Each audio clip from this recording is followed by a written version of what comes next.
শিলাইদহ কুষ্টিয়াতে ঘুরতে এসে আমাদের কিছু অভিজ্ঞতা হলো যা আপনাদের কাছে শেয়ার করতে চাই। এখানে রফিক কাকার ফুচকার দোকানে গিয়ে দেখি অনেক ভিড়। এত ভিড় কেন বুঝতে পারতেছি না। রফিক কাকা খালি গায়ে স্যান্ডো গেঞ্জি গায়ে দিয়ে ফুচকা বানাচ্ছে, তার গায়ের ঘাম ফুচকার সাথে পড়তেছে। এই কারণ কি এত ভিড় কিনা বুঝতে পারতেছি, কমেন্টে জানাবেন। আশেপাশে অনেকগুলো ফুচকার দোকান দেখা যাচ্ছে, তো আমরা রফিক কাকার এই ফুচকার দোকানেই এসে আমরাও কিন্তু এই ফুচকা খেলাম। আমাদের কাছেও ভালোই লাগলো। আপনারা যদি এখানে ঘুরতে আসেন তাহলে এখানে এসে দেখার তেমন কিছু নাই।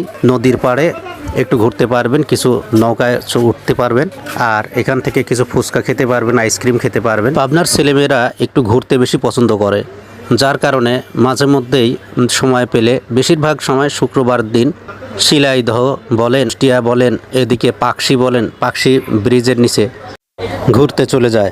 আপনারাও ঘুরতে আসবেন, পাবনার মানুষের সাথে মিলিত হবেন। দেখার কিছু না থাকলেও এখানে কিন্তু মানুষ আসে মানুষ দেখার জন্য বেশিরভাগই।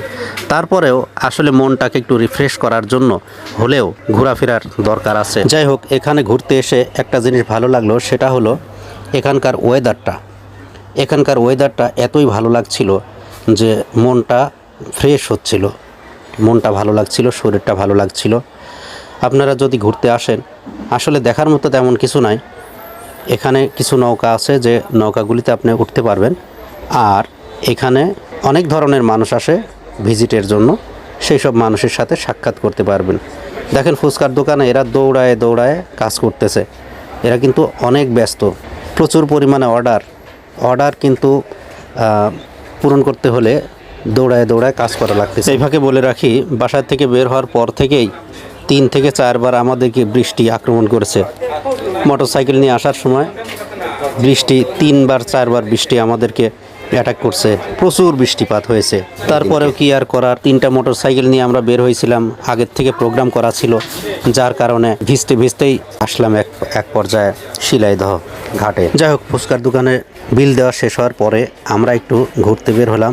এখন দেখি যে কিছু খেলনার দোকানও এখানে আসছে, ভালোই দেখা যাচ্ছে। তো খেলনার দোকানগুলো আপনাদেরকে দেখানোর জন্য একটু চেষ্টা করলাম, কিন্তু বেচা কিনা নাই। লোকজন অনেকে আছে, আসলে এরা আসছে বেশিরভাগই ঘোরাফেরা করার জন্য, যার মনে চাচ্ছে কিছু কেনাকাটা করতে। তবে বাংলা বাজার থেকে শিলাইদহ যাওয়ার জন্য যে রাস্তাটা, এই রাস্তাটা কিন্তু চরম ব্যস্ত। এই ব্যস্ততার মধ্যে দিয়ে আমরা মোটরসাইকেল নিয়ে আসছি। এই যে আমাদের মোটরসাইকেলগুলো, 3 জন করে উঠে এক মোটরসাইকেল আসছি। তো রাস্তা প্রচুর ব্যস্ত, আবার এত ভাঙা যে গাড়ি চালানো খুবই রিস্কের ব্যাপার। যাই হোক, তারপরেও ভালো লেগেছে কিছু সময় এখানে আমরা কাটাতে।